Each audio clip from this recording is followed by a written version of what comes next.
Ce cours d'analyse numérique, il est destiné aux étudiants de la filière SMA en semestre 4. Nous allons aborder aujourd'hui le cours d'intégration numérique.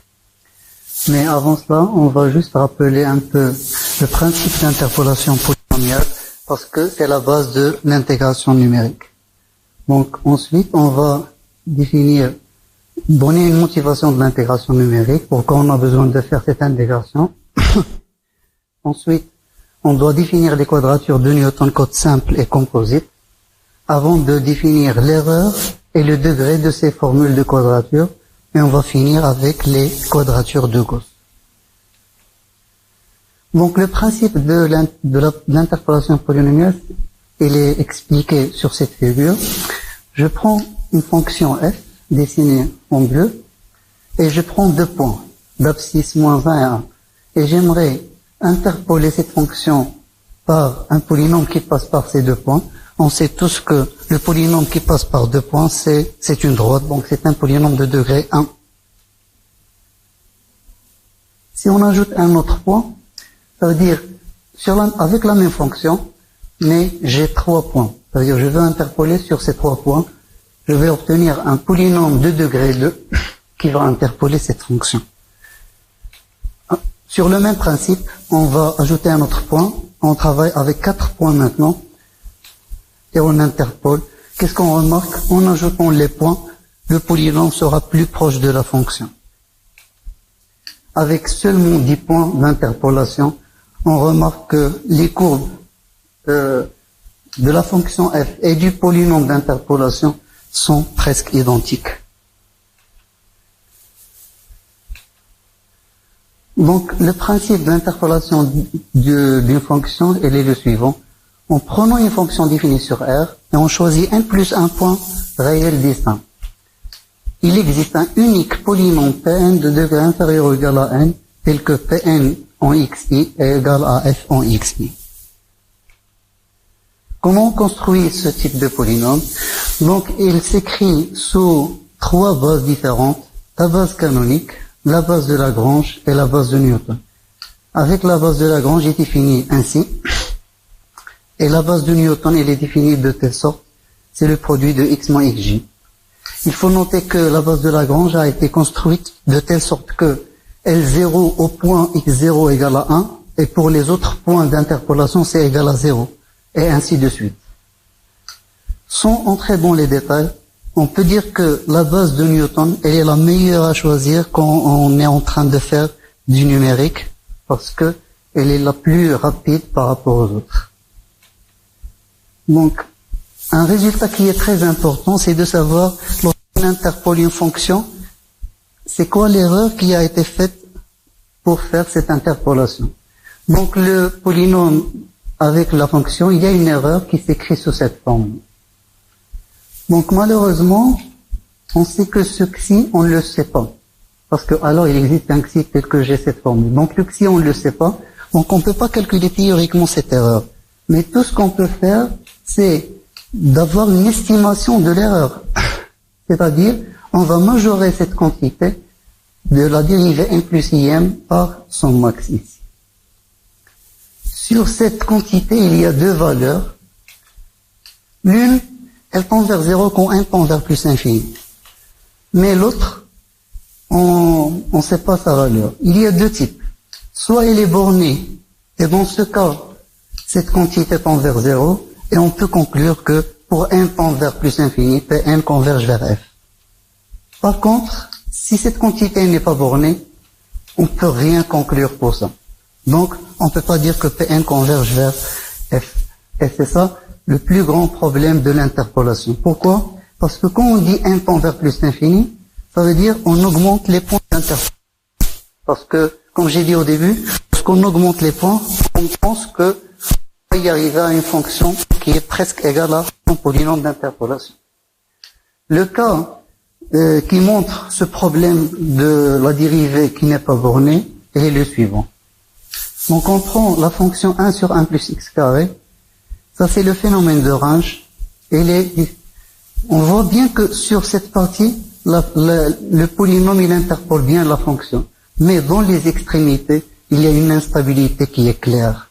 Ici, le polynôme, il est très loin de la fonction. Et lorsqu'on ajoute les points, on aura plus de problèmes.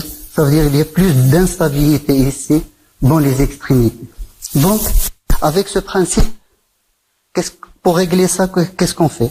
Au lieu d'interpoler sur tout l'intervalle, on divise sur des parties ici, et on utilise l'interpolation par morceau. Ça veut dire sur chaque partie, sur chaque intervalle, on utilise l'interpolation par exemple 2 points, 3 points. Là, on n'aura pas besoin d'un 1 qui est très grand.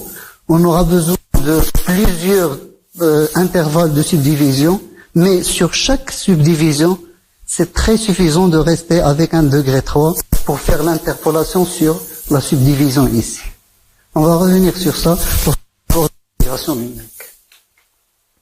Donc maintenant, on va passer à notre chapitre. Donc la motivation de l'intégration, elle est due à ça. En fait, au-delà de son immense importance en mathématiques, et on la rencontre dans plusieurs domaines et qui sont très variés. Donc le résultat fondamental de l'analyse, c'est la formule de Newton-Leibniz, il met un lien entre l'intégrale d'une fonction et sa primitive, fx ici. Le grand souci, c'est quoi? C'est que cette primitive, elle est difficile, parfois impossible de la déterminer, parce qu'on n'a pas des méthodes directes pour calculer cette primitive dans le cas général. Donc, voici un exemple de quelques fonctions qui sont difficiles, parfois impossibles à déterminer ces primitives. Donc l'objectif c'est quoi? C'est que on interpole f par son polynôme d'interpolation et on construit n plus un point d'interpolation, c'est des points. On cherche ici le polynôme. On sait que si f elle est approchée de Pn, alors l'intégrale elle est aussi approchée de l'intégrale de Pn. Pourquoi? Parce que la définition de l'intégrale, c'est juste l'aire sous la courbe représentative de f. Donc si f elle est proche de f, l'aire sous f, ça va être égal proche de l'aire sur le polynôme. Donc on écrit le polynôme d'interpolation dans la base de Lagrange et on intègre cette écriture. On obtient cette écriture. On remarque que l'intégrale de L0 ici, c'est une constante. Pareil pour l'intégrale de L1 jusqu'à l'intégrale de Ln. Donc, on obtient une formule qui s'écrit sous cette forme. Cette écriture, c'est une forme générale d'une forme de quadrature, où les lambda i sont appelés poids de la quadrature, et les xi sont appelés points de la quadrature. Donc, qu'est-ce qu'on remarque? Pour approcher cette formule, il approche l'intégrale de f. Et qu'est-ce qu'il y a dans cette formule? Il y a juste une évaluation de f au point d'interpolation, pardon, avec les coefficients ici.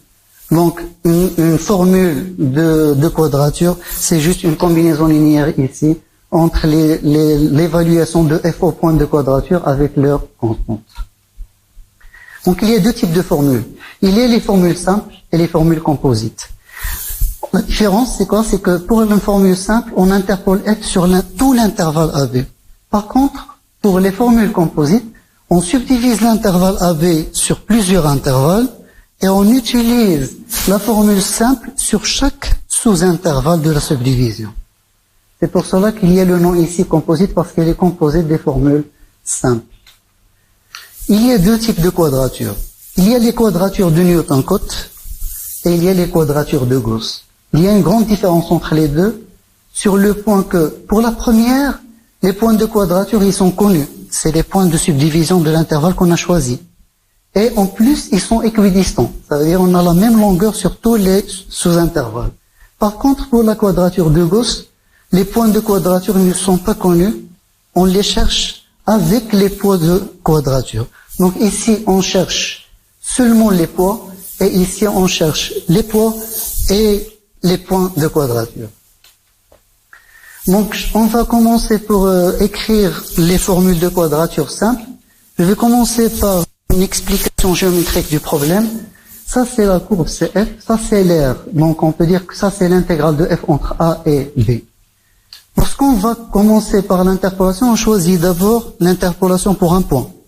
Ensuite, on va partir pour 2 points et 3 points. Donc, pour un point, On choisit le premier, ici c'est A, c'est l'extrémité à gauche. L'interpolation pour un point, c'est la constante. Donc, c'est la constante ici. Donc, l'intégrale de cette constante, c'est l'aire ici du rectangle en point. Et c'est pour cela que cette formule va prendre le nom de rectangle. Si je prends la même figure, mais maintenant je prends le point B qui est un point d'interpolation et pas le point A. Donc, j'aurai la constante f de B et je fais l'intégrale de cette constante pour avoir, donc, c'est l'aire de ce rectangle-là. Donc là, ça va être appelé formule de rectangle à gauche, et là, ça va être appelé formule de rectangle à droite. On a un autre choix, et toujours pour un seul point, c'est de choisir le milieu. Donc on interpole au milieu. Donc l'interpolation au milieu, dans cette constante-là, est toujours, on a un rectangle, mais qui est interpolé pour le milieu ici. Donc les trois formules, c'est des formules de rectangle. Une à gauche, l'autre à droite, et la troisième c'est au milieu. Et les trois, ils sont pour un seul point. Maintenant, on passe pour faire l'interpolation pour deux points. Donc, on choisit le plus naturel, les points d'extrémité, c'est-à-dire A et B. Donc, le polynôme qui passe par deux points, c'est une droite. Donc, voilà. Donc, l'aire de l'intégrale de ce polynôme, c'est bien l'aire de ce trapèze ici. Et on sait que cette formule va prendre aussi le nom de trapèze à cause de cette forme géométrique. Donc on va passer maintenant pour définir analytiquement ces formules. Donc la formule simple de rectangle, on va choisir la formule du point milieu. Donc l'intégrale de f va être approchée par b moins a fois f2 évalué au point milieu. Donc ça, c'est i exact, et va noter i exact parce que c'est la valeur exacte. Et ça, c'est la valeur approchée, on la note par i. Ici, sim pour dire que la formule, elle est simple. Et rect, c'est le nom de la formule qui est rectangle. M pour dire que c'est milieu. Donc, pour la preuve, elle est simple. Donc, on intègre f, c'est approché par l'intégrale de P0 qui est égale à f de a plus b sur 2. On obtient rapidement cette formule. Donc, juste avec un exemple très simple, on intègre la fonction sinus entre 0 et pi demi. Exactement, on trouve égal à 1. Et numériquement, avec la formule simple de rectangle, on trouve 1,11. Donc, c'est à peu près la même chose avec une erreur qu'on va définir après. Donc, avec la même démonstration, on peut montrer la formule simple de rectangle à gauche et on peut montrer la formule simple de rectangle à droite. On remarque bien que là, on a un f de A parce que à gauche et là, on a f de B parce que c'est à droite. On passe à la méthode pour deux points, ça veut dire la méthode de trapèze. Donc, le même principe toujours, on cherche le polynôme d'interpolation, mais pour deux points A et B. Donc, le polynôme d'interpolation qui s'écrit sous la forme de Lagrange, c'est f de A fois le polynôme de Lagrange, plus f de B fois le polynôme de Lagrange associé à A. Donc, l'intégrale de f, c'est l'intégrale de ce polynôme. On obtient rapidement la formule qui est ici. Donc, juste toujours avec le même exemple. Donc, la valeur exacte, c'était égal à 1. Et la valeur approchée maintenant, c'est 0,78 avec la formule simple de trapèze. Maintenant, on interpole avec 3 points. Avec 3 points, il n'y a pas une formule géométrique qui est simple. C'est pas comme le rectangle, le trapèze. On va juste travailler analytiquement. Donc, on écrit le polynôme d'interpolation au point A plus B sur 2 et B. Donc le polynôme d'interpolation, il est écrit sous la forme de Lagrange, c'est f de A plus L0 plus f de A plus B sur 2 L1 plus f de B L2. Où L0, L1, L2 sont respectivement les polynômes de Lagrange associés. Donc, comme tout à l'heure, on intègre f, qui est équivalent à l'intégrale de son polynôme d'interpolation. Donc, c'est l'intégrale de cette quantité. On remarque bien que f de A, c'est une constante, il sort. Pareil pour f de A plus B sur 2 et f de B. Ce qui reste à calculer, c'est cette intégrale qui est égale à b moins a sur 6. L'autre, c'est 4 fois b moins a sur 6. Et la dernière, c'est b moins a sur 6. On tombe directement sur la formule qu'on veut chercher, qui est appelée formule simple à 3 points, parce qu'on a utilisé 3 points d'interpolation. Donc maintenant, on va passer à l'intégration numérique, mais pour les formules composites. Comme on a expliqué tout à l'heure, lorsqu'on augmente les points, on risque de tomber sur l'instabilité numérique. C'est pour cela que on va diviser l'intervalle. On choisit d'abord le A, il va devenir x0, le B, il va devenir x6, et on divise cet intervalle avec ces points ici de x1 jusqu'à x5. Chaque point est là son image. On prend la même figure parce que je vais choisir deux méthodes différentes pour voir la différence. Donc pour le premier, je vais interpoler sur cet intervalle x0, x1 et je fais pareil pour tous les intervalles. Donc pour x0, x1, je choisis la méthode à droite, de rectangle à droite. C'est pour cela que j'ai choisi f de x1. Donc on voit que sur cette partie, l'air ici, il approche la fonction qui est au-dessus de cette courbe. Donc par contre, ici, on va choisir la méthode à gauche. Donc c'est pour cela que j'ai pris f de x0 au lieu de f de x1 ici. Pareil, on aura ce rectangle-là qui va approcher cette courbe seulement sur cet intervalle-là. Et on va continuer ce principe sur tout l'intervalle AB. Donc je reviens pour la première figure, je choisis les constantes à droite sur chaque intervalle et j'obtiens les rectangles ici qui approchent l'intégrale sous la courbe F. Pareil pour ici, mais en choisissant la constante, le point à gauche, on obtient ces rectangles-là qui vont approcher. Donc ça, géométriquement, c'est la formule composite de rectangle à droite, et ça, c'est la formule composite de rectangle à gauche. Donc, en général, avec la relation de Schall, on passe de la relation simple, la formule simple, vers la formule composite. Donc, on subdivise l'intervalle AB en plusieurs sous-intervalles xk moins 1 xk, avec un pas de discrétisation qui est égal à h, c'est xk moins 20, qui est égal à b moins a sur n. Donc, pour construire la méthode composite, on va utiliser la méthode simple sur chaque sous-intervalle. Donc, l'idée, elle est très simple. On intègre f qui est égal à la somme des intégrales de f de x entre les xi moins 1 xi. Et chaque intégrale ici, elle va être approchée par la formule simple qu'on vient de montrer. Donc, première formule composite qu'on a ici, elle est de 500 à 3 points. Donc, c'est h sur 3 fois cette somme. Donc là, c'est comme pour dire que c'est l'approximation composite, c'est la formule composite.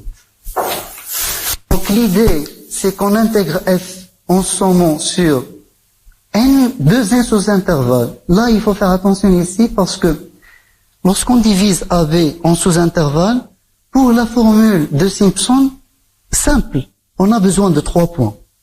Donc, 3 points sur chaque sous-intervalle, c'est pour cela qu'on a fait 2n. Comme ça, pour l'intervalle simple qui est x2i plus 2, on a au milieu un point qui est x2i plus 1. C'est pour cela qu'on avait choisi le 2n ici au lieu de n. Donc, avec h, avec 2h égale x2i plus 2 moins x2i. Donc, l'intégrale égale à cette somme. On remplace l'intégrale par la formule simple qu'on a obtenue tout à l'heure et on obtient la formule qu'on cherchait ici. Et de la même manière, on peut trouver les autres formules composites élémentaires. Donc, la formule composite de rectangle à gauche, c'est ça. À droite, elle est définie comme ça. On voit bien qu'il y a une différence. Ça, c'est xi et ça, c'est xi plus 1 parce que c'est à droite. La formule composite du rectangle au milieu, c'est un xi plus 1 sur 2. Et pour la formule composite de trapèze, elle est définie par h sur 2, f de a plus f de b plus cette somme ici. Donc ici, on a décrit toutes les formules composites élémentaires. Ce qui est important, c'est l'erreur de l'intégration. Donc parce qu'on fait des approximations, mais on doit savoir quelle erreur on a fait pour faire une approximation. Et en plus, pour choisir laquelle on va prendre. Ça dépend de l'erreur des formules. Donc, on va noter ESF, c'est l'erreur de quadrature simple, c'est pour cela que j'ai noté S ici. Et ECF, c'est l'erreur de quadrature composite, c'est pour cela qu'il y a un C ici. Donc, ESF, c'est I exact moins I approximatif.